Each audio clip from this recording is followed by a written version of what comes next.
E allora, buongiorno, buonasera. First off, if you're heading to Palermo, bravo, bravissimo, good choice. But stick till the end of this video, because you're gonna get tips that only us locals can provide. This morning I'm chatting with an American friend who's more like family, like a sister, right? She's visiting, but I won't be here to hold her hand. So I unloaded an avalanche of information and advice on her with the same frantic energy my nonna, my grandma shows when I dare leave and fight over lasagna on the plate. Doesn't talking to her. I thought, this is gold, why not to share it with all of you guys? And so I'm here to dish it out exactly how I gave it to her. No fluff, no BS, uncut, like you are part of my familia, my family. And by the way, if you don't know me, my name is Nico, 100% Sicilian, Siciliano, and founder of the wearepalermo.com. And bombarded my friend with like 30 tips, but for you, let's start slow. I'll give you 5 today and the rest later. Consider it episode 1, but more episodes are coming. Alright, cool, let's get started.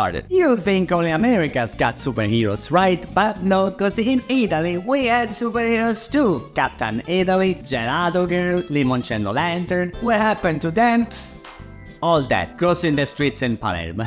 Only Super Mario made it, cause he can jump over the speeding Fiat 500. Crossing the streets in Palermo is like playing Russian roulette, with a Fiat as the bullet. The crosswalks, it's more about suggestions than actual rules, cause nobody stops. Just the other day, I was the guy with my buddy Toto. He's driving, we're approaching a crosswalk and he hits the gas. And I'm like, Toto, ma che cazzo, what the hell, there's a pedestrian there. Yeah, that's why I'm spinning up. Look at the arrogance in his stats, acting like he owns the road. And I'm like, isn't there a point of a crossroad? When in Palermo, when you are about to cross, look left, look right, maybe a quick Hail Mary if you are Catholic, and take the first step confidently, but be ready to pull off some ninja moves, cause there is always a Vespa coming out of nowhere. And if you wait for the drivers to stop, you'll be spending the rest of your vacation there on the sidewalk as decoration. My grandfather, rest in peace, always said, Nico, remember, every Sicilian wakes up in the morning with a cup of espresso in one hand and a plan to screw over the next guy in the other. Can be minor things like swiping your parking spot or cutting a line, or more serious stuff like stealing your Vespa or your wife. But everybody's trying to screw you over. And you as a tourist, you are not exempt from our signature Sicilian screw jobs. Now I'll tell you about them so you won't get played as a sucker. First, watch out for those horse carriage drivers, cause their prices change more often than the underwear. One day is 75, and day is 150 and 200, or whatever they feel like charging that day. I always say, why don't we replace the horses with them and whip them butts until they come to their senses? Might be therapeutic for them, right? And the same goes for those 3-wheeled tour drivers out there. And don't get me started with taxi drivers. The last time I got into one, by the time he stopped the meter, I could have bought a house in Capri. The guy took the Christopher Columbus route just to go to blocks. 2 blocks, buddy, not 2 continents. And then the market vendors, I love them, cause they've got a special price for everybody. British, give me 5 euros for that breadstick. American, oh, Mr. Hollywood, for you 10 euros for that breadstick. You are loaded, I know, I've seen the Wolf of Wall Street. I know, scammers take you off, they make my brain flop like crazy, but unfortunately they are everywhere, not just in Italy. I will sentence all of them to 30 years of kicks in the ass from the victims. Unfortunately, we have to tolerate that. The best defense against scammers is to stay informed. Knowledge is always the best weapon against everything. I've been off the map in Bali for 3 years during the pandemic, right? 3 years away from my Italian crew. So I come back expecting maybe a little word, right? Something like, have you been? Did you survive the toilet paper shortage out there? But no, first thing they ask is, you did the dog, how many girls? How many girls? Did the family insurance and join that time?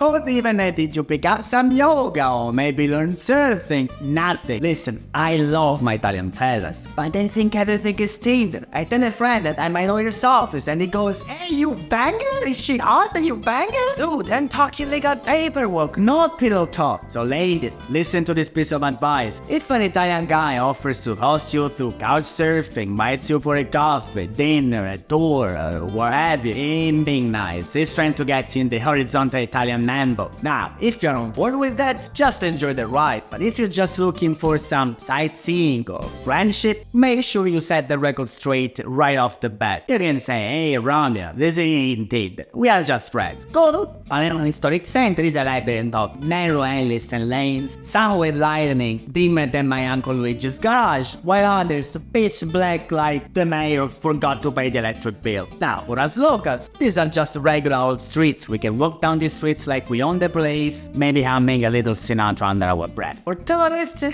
these streets look straight out of the Godfather movie. At the slightest noise, you're thinking, alright, that's it, I'm screwed. Don Corleone's henchman gonna make me sleep with the fishes tonight. Alright, here's some advice so your imagination doesn't turn your trip into a thriller movie. Stay in the main streets. Stick to the main streets. More people, more light, more everything, and you ain't gonna crap yourself every time you go back to your hotel. I made an entire video about the top 3 areas to stay in Palermo. Just check it out. When I visit the US, I love eating out. Mamma mia, the portions enormous. Last time I ordered a Caesar salad and they brought me an entire farmstead. I had to wear a helmet and go on a jeep tour to buy the chickens. I gotta be honest with you, as an Italian, there is something about American restaurants that sticks to my throat. This salt dip thing, they say it's optional, but if you don't pay 15-20%, waiters look at you like you murdered an entire family. I may have expected that to toss me into the Caesar dressing with a brick tied to my feet. If we are doing this, call it what it is. Extortion, ransom, robbery, but don't dress it as a tip. Tips should come from the kindness of your heart. No tipping guidelines sponsored by the Internal Revenue Service. It's like when priests here go for weddings, donation starts at 500. In Sicily, even the mafia asks for less than 20% for insurance. And at least they're not shy about it. They are like, this ain't tip, it's protection money. And if we don't get it, well, accidents happen. Capiche? I hear already someone say, but waiters need tips to live. And bad restaurants pay living wage themselves. In Sicily, it's all a different ballgame. No 20% pressure, just toss in some coins, and the waiters over the moon. So relax, eat, tip what your heart says, and enjoy without doing math at the end. That's it for today. I'll see you in episode 2 for more local tips. Ciao!